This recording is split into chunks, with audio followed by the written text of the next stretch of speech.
खबर सिद्धार्थनगर से है, जहां पर जिला मुख्यालय सिद्धार्थनगर के बीएसए ग्राउंड में जनसभा को संबोधित करने के लिए सपा के राष्ट्रीय अध्यक्ष अखिलेश यादव पहुंचे। जनसभा के दौरान भीड़ बेकाबू हो गई। अखिलेश यादव को देखने के लिए लोग काफी संख्या में उपस्थित थे। इंडिया गठबंधन के सपा प्रत्याशी भीष्म शंकर उर्फ कुशल तिवारी के पक्ष में जनसभा को संबोधित करते हुए भाजपा सरकार पर जमकर निशाना साधा। इंडिया गठबंधन की सरकार बनने पर किसानों का कर्ज माफ करने की भी उन्होंने बात कही। सिद्धार्थनगर से संतोष कुमार गोंड की रिपोर्ट, TV1 इंडिया न्यूज।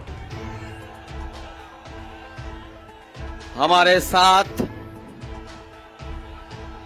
साथ मंच पर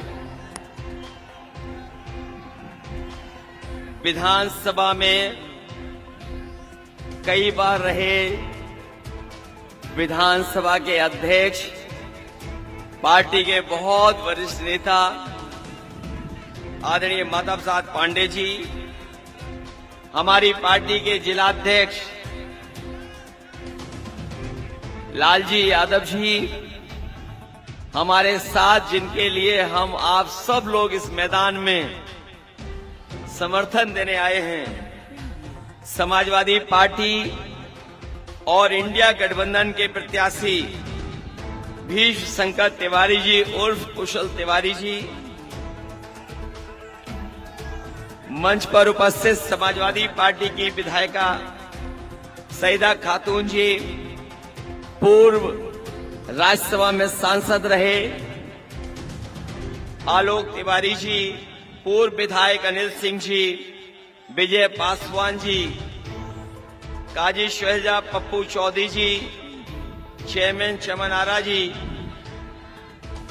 पूर्व सांसद मुकीम चौधरी साहब, अरशद खुर्शीद जी, उग्रसेन सिंह जी, कमरुज्जमान साहब, इमरान लतीफ साहब, जलाल अहमद जी और बड़ी संख्या में कांग्रेस पार्टी के नेता, समाजवादी पार्टी के नेता, इंडिया गठबंधन के सभी सहयोगी संचालन कर रहे अताउर रहमान साहब और इस चुनावी जनसभा में उपस्थित हमारे सभी आदरणीय बुजुर्ग, किसान भाई, बड़ी संख्या में मैं देख रहा हूं नौजवान साथी, पत्रकार बंधुओं,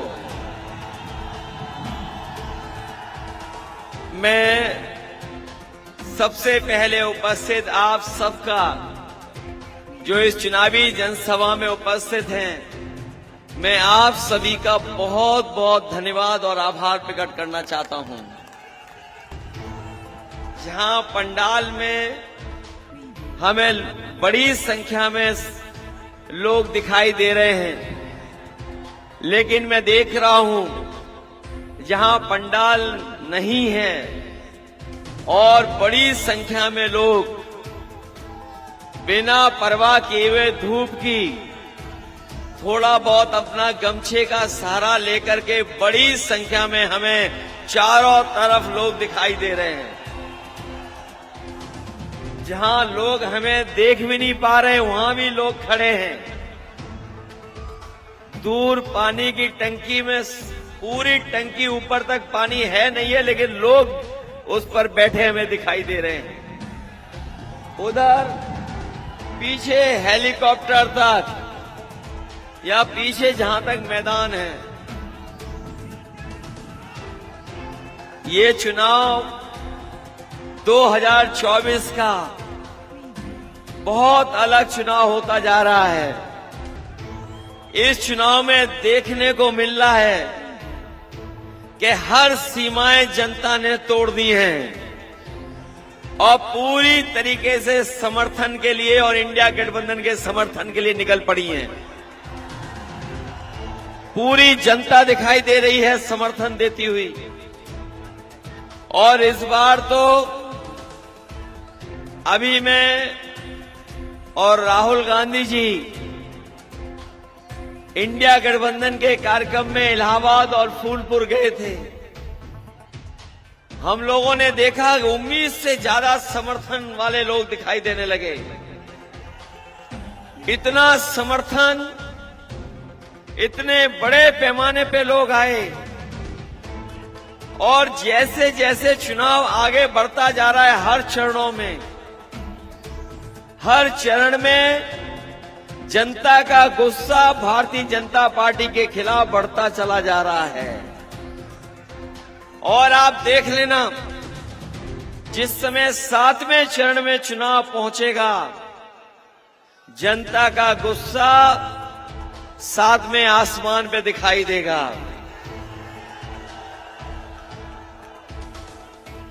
ये लोकतंत्र का 2024 का विशेष चुनाव है। याद रखना, जिस तरीके से कभी समुद्र मंथन हुआ था, उसी तरीके से आज 2024 का चुनाव संविधान मंथन का चुनाव है।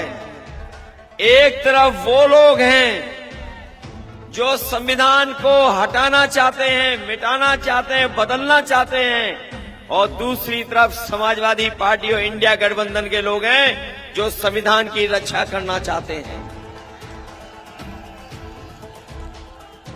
और आज के दिन आप भी संकल्प लीजिए कि जो लोग संविधान बदलने के लिए निकले हैं, उन सबको बदलने का काम ये की जनता करेगी। न केवल बदलाव आ रहा है,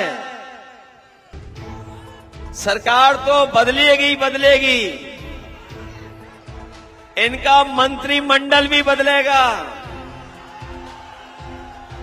मंत्रिमंडल के साथ साथ मीडिया मंडल भी बदल जाएगा।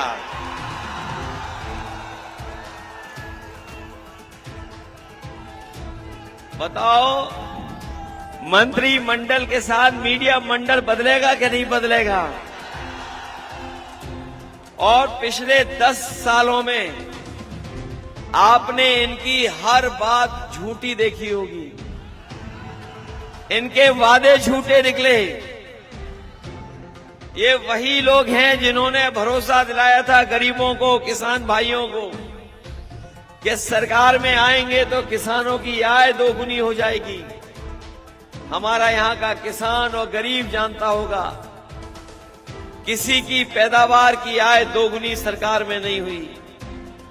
और जिस तरीके से लागत बढ़ाई है, कीटनाशक दवाइयों की कीमत बढ़ाई, डीजल बढ़ाया, खाद, डीएपी, बिजली का बिल सब महंगा कर दिया।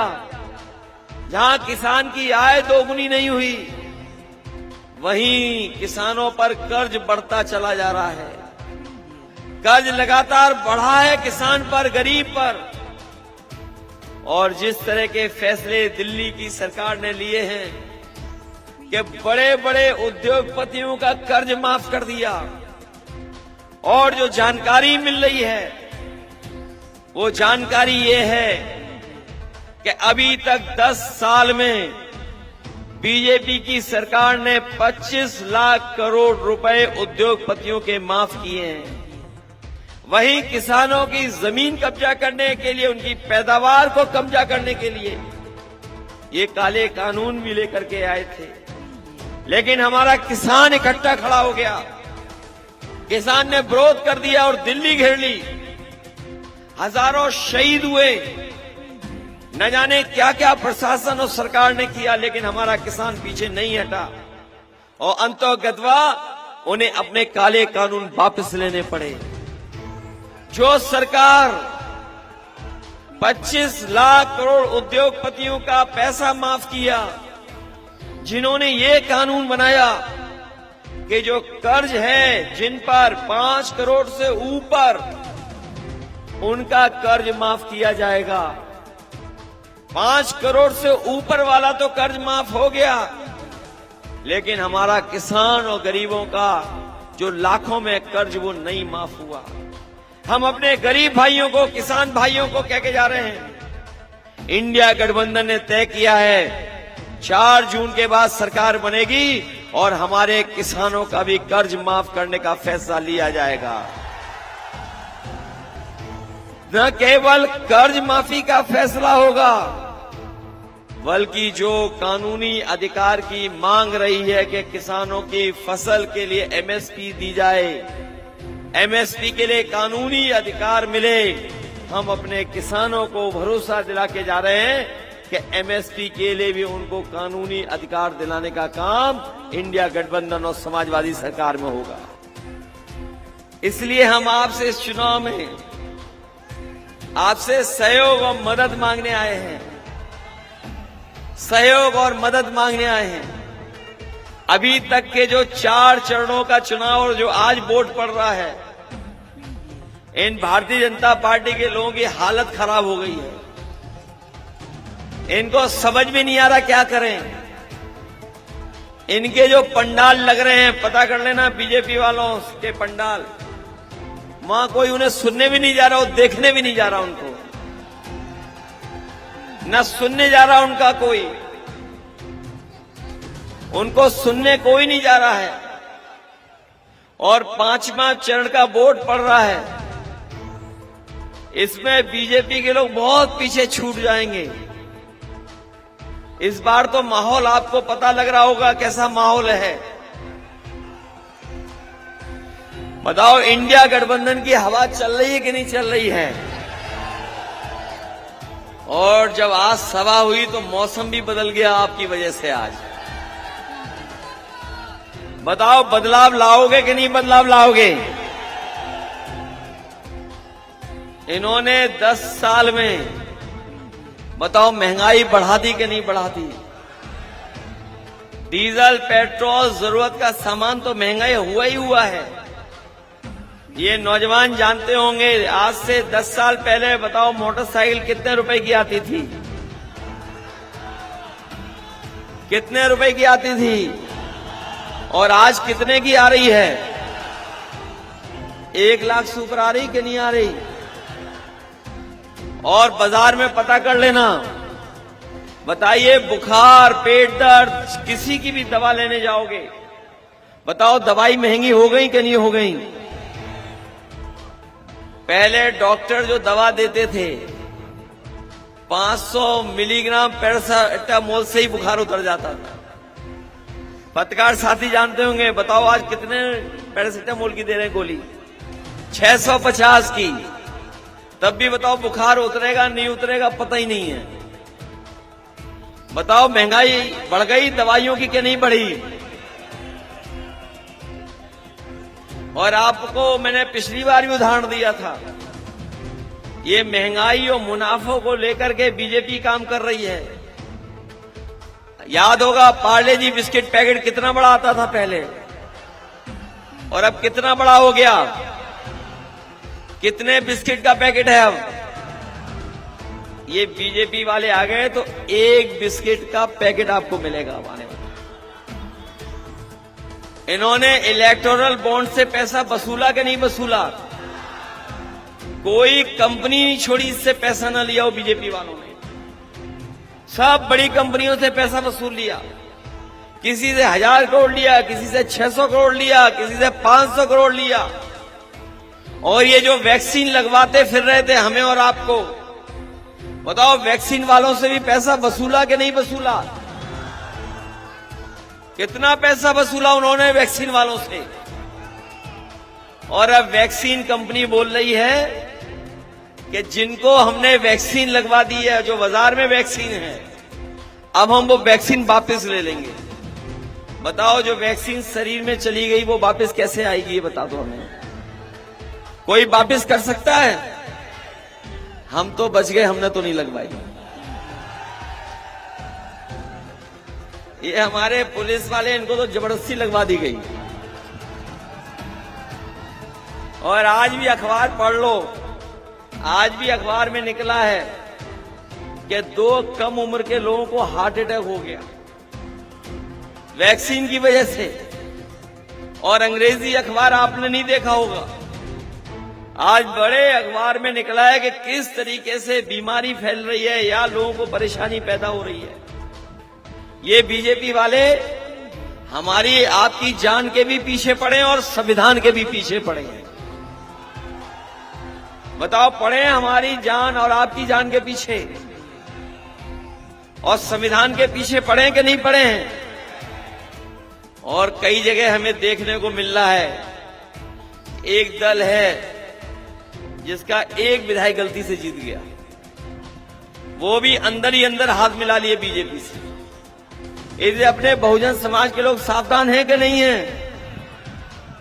आप लोग भी सावधान रहिए और अपने बहुजन समाज के बहुत सारे अपने समर्थक हैं, हम उन्हें भी सावधान करने आए हैं, क्योंकि ये भारतीय जनता पार्टी अगर चुनाव जीत गई तो ये संविधान बदलने का काम करेगी, और अगर संविधान बदलेगा तो हमारे आपके अधिकार छीन जाएंगे।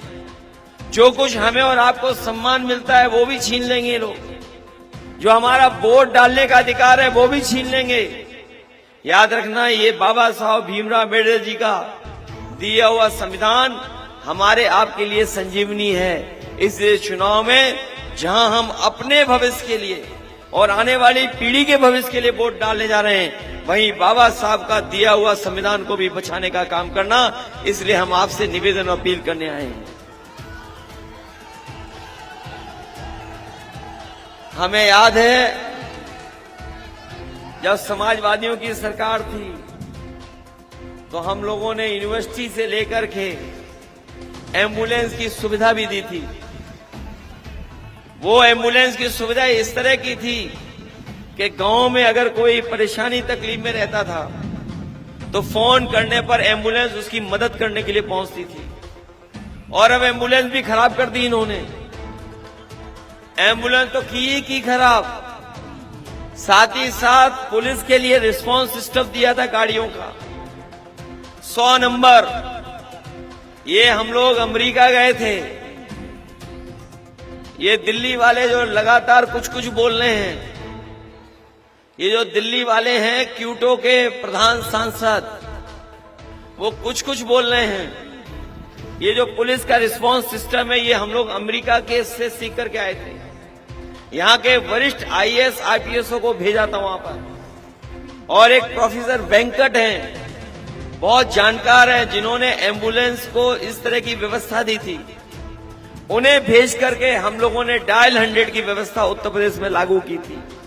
और वो डायल 100 व्यवस्था ये थी कि अगर आप कहीं पर भी हैं और कहीं तकलीफ और परेशानी में हैं तो फोन करने पे 10 या 15 मिनट में पुलिस पहुंचना चाहिए, ये व्यवस्था थी। लेकिन हमारे लखनऊ वाले उल्टे पुल्टे मुख्यमंत्री जी ने उस 100 नंबर को 112 कर दिया, और हमारे खाकी पहनने वाले भाइयों को लगा कि रेट जब उधर बढ़ गया तो रेट यहां भी बढ़ा देना चाहिए। और इधर अगर आप फोन करते होगे तो दोनों पक्षों से वसूल लेते हैं पैसे।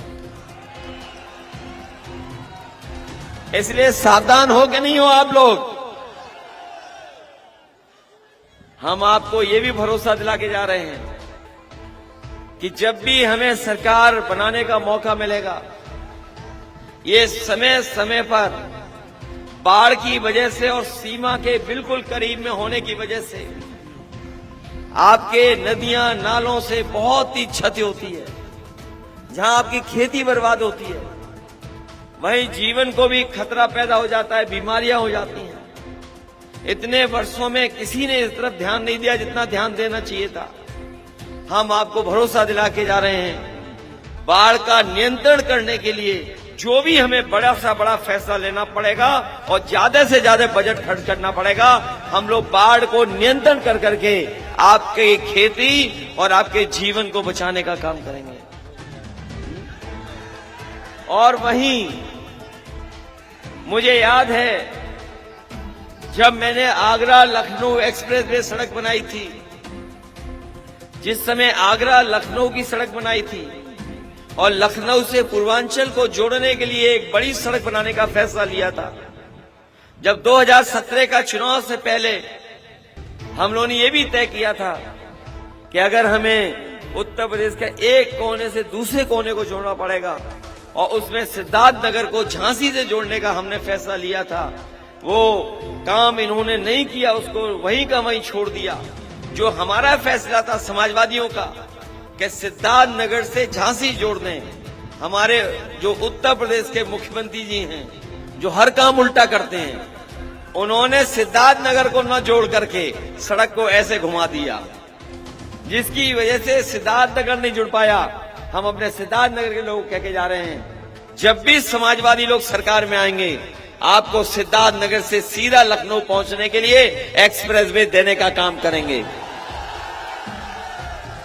और ये एक्सप्रेसवे इसलिए देना जरूरी है, जब कोरोना और कोविड के समय पर आपके घर परिवार के लोग महाराष्ट्र से, गुजरात से, जो महाराष्ट्र के लोग हैं दूसरे रास्ते से आए थे, लेकिन जो गुजरात में या उस तरफ काम करने निकल गए थे, वो सब के सब झांसी से लेकर के और आपके बीच में लौटे थे। हम ये भी जानते हैं कि बहुत रोजगार और नौकरी की व्यवस्था नहीं है, इसीलिए हम लोग कह रहे हैं सरकार की 30 लाख नौकरियां खाली हैं, उन नौकरियों को दिलाने के लिए और आरक्षण को सही लागू कर करके अपने नौजवानों को 30 लाख नौकरियों में जोड़ने का काम करेंगे। और वहीं रोजगार के लिए अगर हमें व्यवस्था बनानी पड़ेगी, क्योंकि जहां 80% से ज्यादा नौजवान बेरोजगार हो, उसके लिए कुछ न कुछ सोचना पड़ेगा।